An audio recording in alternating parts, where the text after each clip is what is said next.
À Porto Vecchio, Jean-Christophe Angelini repart pour un tour. Le chef de file du PNC briguera un second mandat et semble en position de force. Le bastion porto-vecchien pourrait conserver sa tendance nationaliste, une idéologie de laquelle il était historiquement bien loin. Nous sommes en 1976.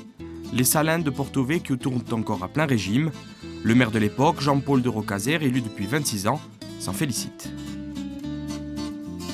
C'est une propriété agricole familiale qui remonte à plusieurs centaines d'années.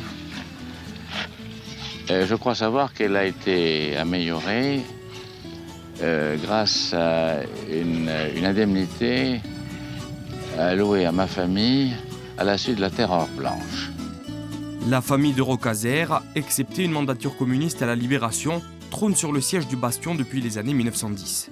Jean-Paul de Roccaser succède à son père Camille, soutien du régime de Vichy, en 1950. Étiqueté RPR, il accueille Jacques Chirac, alors maire de Paris, en 1977. De rendre visite à ses collègues.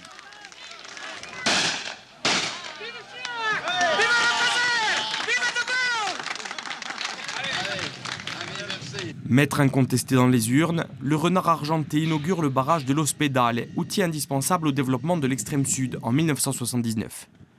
Ce n'est finalement qu'en 1989 qu'une opposition est matérialisée. 23. Denis de Roccaser, un petit parent du président de l'Assemblée de Corse d'alors, se lance dans la bataille mais s'incline. Même chose en 1995, la maison de Roccaser tremble mais ne tombe pas. Au premier tour, vous avez exprimé un mécontentement. Je l'ai parfaitement ressenti. Et j'en tirai les conséquences.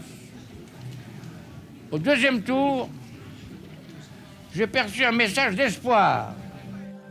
2 ans plus tard, le député maire de Porto Vecchio démissionne, usé par 47 ans d'exercice du pouvoir. Bon sang ne saurait mentir, c'est Camille de Roccaser à son fils qui lui succède. La dynastie se prolonge.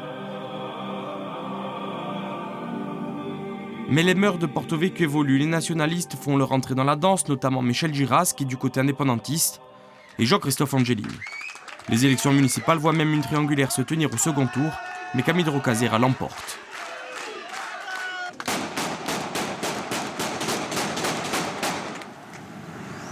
Ceux qui ont connu Jean-Paul à la fin de sa vie peuvent voir que je n'ai pas la même, façon de vivre et d'être, parce que j'appartiens à notre génération. Et ceux qui disent... Jean-Paul n'était pas Camille, son père. Donc il faut arrêter de faire les comparaisons. Par contre, ce que j'espère avoir gardé de lui d'essentiel, ce sont ses valeurs morales, c'est l'éthique. Les velléités régionales du député maire, qui devient comme son père président de l'Assemblée de Corse, et l'évolution de la loi sur le cumul des mandats mettent fin au règne des de Roccaser, sans rupture pour autant. Georges Mail, fidèle de la famille, est élu maire en 2005 par le conseil municipal. Le témoignage de fidélité, je crois qui paye aujourd'hui. J'ai été l'un des premiers aux collègues de Jean-Paul.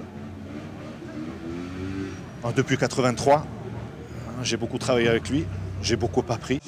Dès lors, Jean-Christophe Angelini parvient progressivement à unir l'ensemble de l'opposition porto-vecchiaise derrière lui, sentant que le vent peut tourner.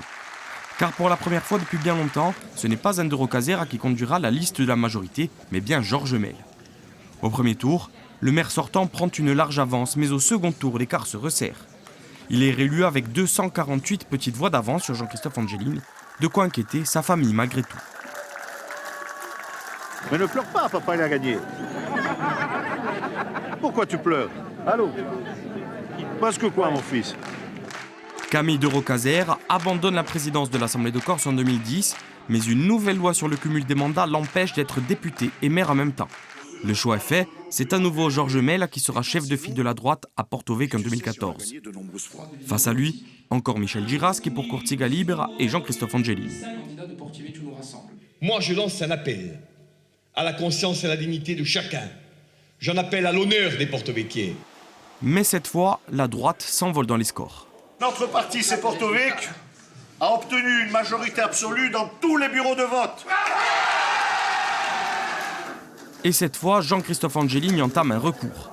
La tension monte encore d'un cran dans la cité du Sel et le leader de l'opposition en est l'épicentre. Il mènera une nouvelle campagne contre la droite en 2020, mais verra un nouveau concurrent face à lui, dont Mathieu Santini, soutenu par Femagoursi, un avant-goût de la rupture territoriale. Pourtant, le chef de file du PNC arrive en tête au soir du premier tour des municipales, une première. Avec un score de 15%, l'autre liste nationaliste de Don Mathieu Santigne ne se maintient pas. Disons que je laisserai la démocratie passer et les électeurs s'exprimer pour le second tour. Nous le retirons ce soir. Jean-Christophe Angelini est alors élu maire de Porto Vecchio. Le bastion de droite tombe, mais le nouveau maire veut établir le dialogue. Une main est tendue. Qu'il n'y a pas de place dans mon cœur et dans notre esprit pour une opposition stérile, improductive et durable. Et si, mes amis, à compter de ce soir, à l'aune d'une victoire historique, nous allions plus loin encore pour rassembler tous les porto-vecchiais.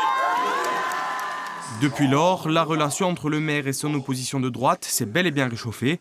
Si leurs deux listes habituelles sont candidates pour mars prochain, ils devront notamment faire face à une nouvelle liste nationaliste soutenue par Corifront et Femagoursi.